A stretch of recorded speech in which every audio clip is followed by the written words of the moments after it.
বিসমিল্লাহির রহমানির রহিম। আসসালামু আলাইকুম, আদাব। আপনি কি শান্তিতে থাকতে চান?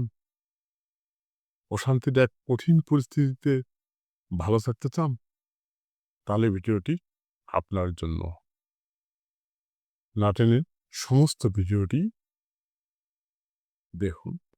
আমরা অশান্তির ঝড়ে লণ্ডভণ্ড, চারিদিকে প্রয়োজন শুধু শান্তি আর শান্তি।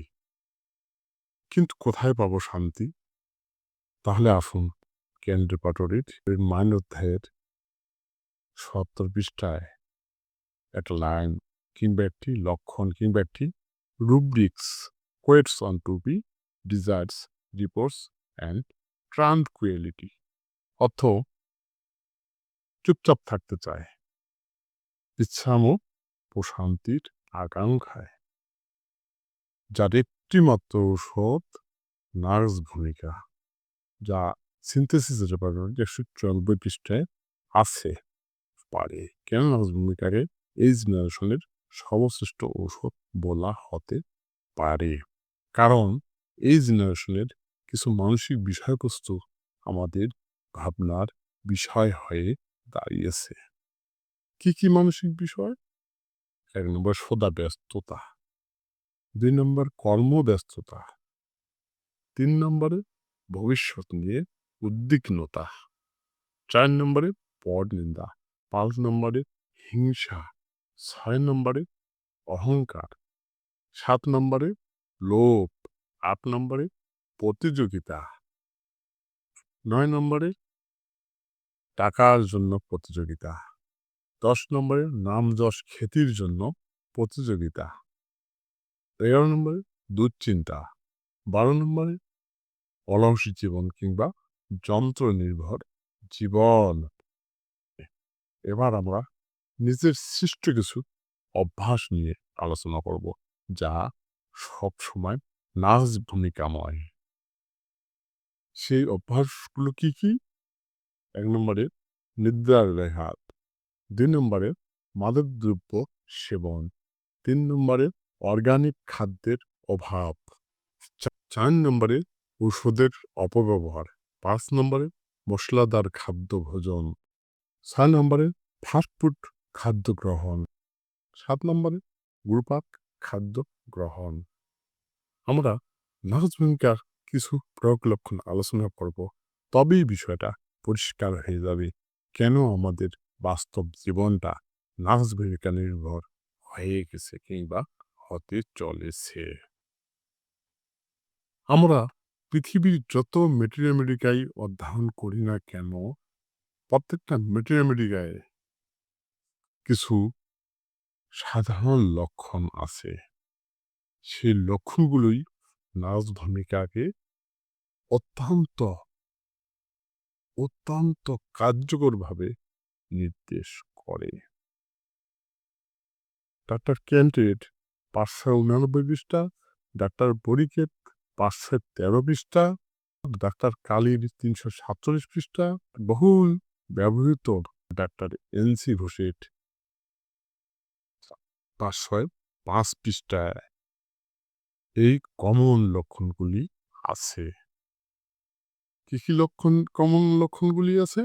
১ নম্বরে গুরুপাকদ্রব্য ভোজন, ২ নম্বরে অতিরিক্ত মশলাদার খাদ্য গ্রহণ, ৩ নম্বরে নিদ্রার ব্যাঘাত, ৪ নম্বরে মাদকদ্রব্য গ্রহণ, ৫ নম্বরে ক্রোধ ও রাগপরায়ণ ব্যক্তি, ৬ নম্বরে যারা মানসিক দুশ্চিন্তা করতে করতে শরীরে বাসা বাঁধায়, দুরারোগ্য রোগ, ৭ নম্বরে উগ্র ঔষধ সেবন, অলস ব্যক্তি, যারা বসে বসে দিনে দিপাত করে, কিংবা অতিরিক্ত শারীরিক পরিশ্রম করা ব্যক্তি, যারা অত্যন্ত পরিশ্রম করে একটু সুখের আশায়, কিন্তু সুখ তার কপালে সয় না।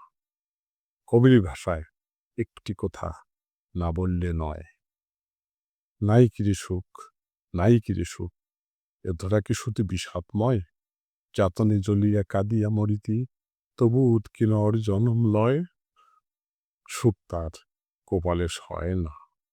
কারণ সে মাইন্ড বিজি, কর্মব্যস্ত। সিনথেসিস রেপার্টরি ৩১ পৃষ্ঠা। মাইন্ড হারি, ব্যস্ততা। সিনথেসিস রেপার্টরি ১৪০ পৃষ্ঠায়। কারণ সে সবসময় কিছু কিছু চিন্তা করে। Mind and the future about his synthesis repertory ২১ পৃষ্ঠায় এই রুব্রিক্সটা আছে। মানুষ ভূমিকা ভবিষ্যৎ সম্পর্কে অত্যন্ত উদ্বিগ্ন।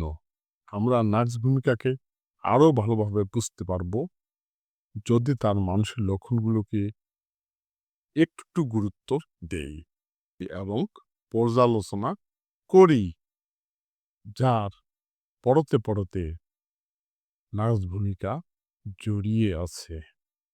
সিনথেসিস রেপার্টরির মাইন্ড অধ্যায়ে যেখানে একটি সিমটম আছে, সে সিমটমটা হলো, রুব্রিক্সটা হলো, কিংবা লক্ষণটি হলো মাইন্ড অ্যাম্বিশন ইনক্রিজড কম্পিটিটিভ। এর অর্থ হলো ক্রমবর্ধমান আকাঙ্ক্ষিত লক্ষ্য প্রতিযোগিতামূলক। আমি আগেই বলেছি প্রতিযোগিতা, চারিদিকে শুধু প্রতিযোগিতায় ঘূর্ণিতে ঘুরপাক খেতে আমরা নার্স ভূমিকা হয়ে গেছি কিংবা হয়ে যাই। তারপর আবার ওই পৃষ্ঠা ৯ আবার যাই। আরেকটি রুব্রিক্স, আরেকটি সিমটম, আরেকটি লক্ষণ, মাইন্ড অ্যাম্বিশন ইনক্রিজড ভ্যাম্পর। ক্রমবর্ধমান আকাঙ্ক্ষিত লক্ষ্য যশ খ্যাতির জন্য। আমাদের ভিতরে একদল মানুষ আছে যারা নাম যশ খ্যাতির জন্য অজস্র পরিশ্রম করে যায়। সেই অংশটাও কিন্তু কম নয় যারা নারী ভূমিকা হয়ে বসে আছে। এরপর আবার সিনথেসিস রেপার্টরির ৯ পৃষ্ঠার আরেকটি রুব্রিক্স নিয়েই আলোচনা করি। মাইন্ড অ্যাম্বিশন ইনক্রিজড মানে টু মেক ক্রমবর্ধমান আকাঙ্ক্ষিত লক্ষ্য অর্থ উপার্জনের জন্য, টাকার উপার্জনের জন্য। সুধীবৃন্দ, তাহলে বিষয়টা কি দাঁড়ালো? মানে প্রত্যেকটা ক্ষেত্রে প্রথম হওয়ার প্রতিযোগিতা, নাম যশ খ্যাতির জন্য প্রতিযোগিতা, আর একটা অর্থ উপার্জনের জন্য প্রতিযোগিতা।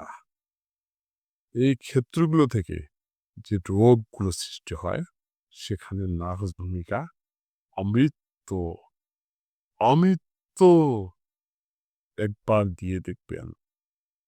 আবার উল্টো দিকে চিন্তা করলেও নার্স ভূমিকার রোগী চিত্র পাওয়া যায়। অ্যাম্বিশন লস অফ, আকাঙ্ক্ষিত লক্ষ্য বিনষ্ট, হারিয়ে ফেলে। তার উচ্চাকাঙ্ক্ষা, আকাঙ্ক্ষিত লক্ষ্য হারিয়ে ফেলে, সেখান থেকে যে সমস্যাগুলো তৈরি হয় সেখানেও নার্স ভূমিকা। Ambition loss of disappointment from, আকাঙ্ক্ষিত লক্ষ্য বিনষ্ট, হতাশা হতে। Mind ambition loss of discouragement from, আকাঙ্ক্ষিত লক্ষ্য বিনষ্ট, নিরুৎসাহিত হইতে। সিনথেসিস রেপার্টরি পৃষ্ঠা নম্বর ৯। যখনই পাওয়া না পাওয়ার একটা অমিল তৈরি হয় তখন তার মেন্টাল প্যাথোলজি শুরু হয়, নিজেকে ভাবতে শুরু করে। মাইন্ড ডিলুশন পড়হিস, ভ্রান্ত বিশ্বাসে গরিব। সিনথেসিস রেপার্টরির পৃষ্ঠা নম্বর ৮২। কনফিডেন্স ওয়ান্ট অফ সেলফ, নিজের প্রতি আত্মবিশ্বাসের অভাব। সিনথেসিস রেপার্টরি পৃষ্ঠা নম্বর ৪২। Mind confusion of mind, confusion of mind, মনের গোলমাল। সিনথেসিস রেপার্টরি পৃষ্ঠা নম্বর ৪৩। মাইন্ড কনফাউন্ডিং অবজেক্ট অ্যান্ড আইডিয়া, আলগুল পাকিয়ে ফেলে বিষয় ও কল্পনায় সিনথেসিস রেপার্টরি পৃষ্ঠা নম্বর 43। আরও মেন্টাল প্যাথোলজি শুরু হয় এবং ভাবতে শুরু করে প্রবাবিলিটি অফ, ভয় পায় সে দরিদ্র হয়ে যাবে। প্যারালাইসিস অফ, ভয় পায় সে অক্ষম হয়ে যাবে। রাজভূমিকাটা কত বড়, প্রতিটা ক্ষেত্রে এই জেনারেশনের জন্য ছড়িয়ে ছিটিয়ে আছে। প্রত্যেকটা পড়তে প্রত্যেকটা পুঁথির পাতায় পাতায় আমাদের প্রত্যেকটা শরীরের গঠনতন্ত্রের সঙ্গে মিশে আছে নারকভূমিকা এই জেনারেশনের জন্য। তারপর কি হয়? তারপর মনের ভিতর বিভিন্ন প্রতিক্রিয়া তৈরি হয়। মাইন্ড কোঅপারেটস টু মাস, মন ছেলানিপূর্ণ খুব বেশি। সিনথেসিস রেপার্টরি পৃষ্ঠা নম্বর 49। মাইন্ড কাওয়ার্ডিস, ভীরুতা, কাপুরুষতা। সিনথেসিস রেপার্টরি পৃষ্ঠা নম্বর 49। ব্রুডিং, সে বসে বসে ধ্যান করে, চিন্তা করে, দুশ্চিন্তা করে। সিনথেসিস রেপার্টরি পৃষ্ঠা নম্বর 30। Mind answering aversion to answer, উত্তর দিতে অনীহা। সিনথেসিস রেপার্টরি পৃষ্ঠা নম্বর 14। মাইন্ড অ্যাঙ্গার্স অ্যান্সার্স অবলিক টু, রাগ যখন উত্তর দেওয়ার জন্য বাধ্য করা হয়। সিনথেসিস রেপার্টরি পৃষ্ঠা নম্বর 11। ইনডিফারেন্স এভরিথিং টু, সবকিছুতে উদাসীন হয়ে যায়। সিনথেসিস রেপার্টরি পৃষ্ঠা নম্বর 147। লেজিনেস, ডিসঅ্যাপয়েন্টমেন্ট ফ্রম, অলসতা, না পাওয়ার হতাশার পর। সিনথেসিস রেপার্টরি পৃষ্ঠা নম্বর 164। এসব কিছুতে ভুগতে ভুগতে এক সময় সে স্লিপলেসনেস হয়ে যায়। তার মানে অনিদ্রা এসে তাকে জেঁকে বসে, তার ভিতর অনিদ্রা এসে জেঁকে বসে এবং বিভিন্ন বড় বড় রোগে আক্রান্ত হয়ে সে হতাশ হয়ে যায় আরোগ্য সম্পর্কে। মাইন্ড ডিসপ্লে রিকভারি অফ, আরোগ্য ব্যাপারে হতাশ। সিনথেসিস রেপার্টরি পৃষ্ঠা নাম্বার 95।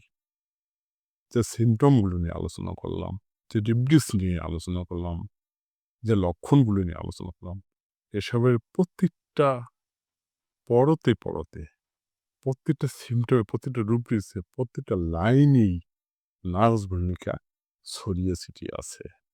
তাই নার্স ভূমিকার কথা, যে কোনো রোগের কথা চিন্তা করলে, এসব কথা চিন্তা করলে নার্স ভূমিকার কথা একবার চিন্তা করবেন বলিয়া আমি আশাবাদ ব্যক্ত করলাম।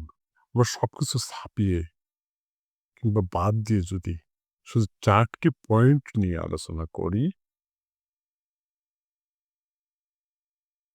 আমরা সবকিছু ছাপিয়ে কিংবা বাদ দিয়ে যদি শুধু 4টি পয়েন্ট নিয়ে আলোচনা করি, তবেই আমরা বুঝতে পারবো যে আসলে আমাদের বাস্তব জীবনটা নার্স ভূমিকাময় হয়ে দাঁড়িয়েছে।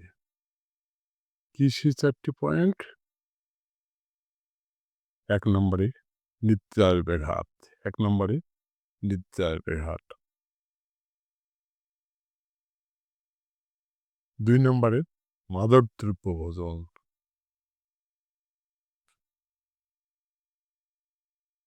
3 নম্বরে অর্গানিক খাদ্যের অভাব। 4 নম্বরে ঔষধের অপব্যবহার। এই কয়েকটি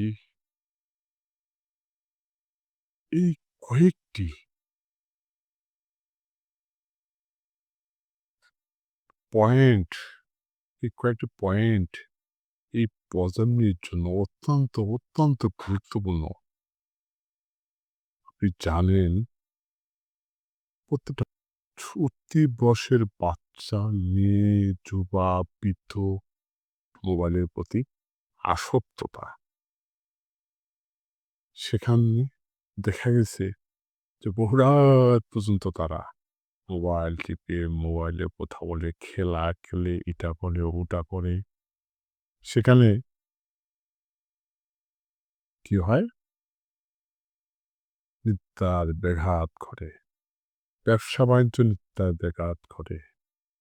একজন ব্যবসায়ী তার ব্যবসা নিয়ে ব্যস্ত। ঘুমানোর সময় নেই। একজন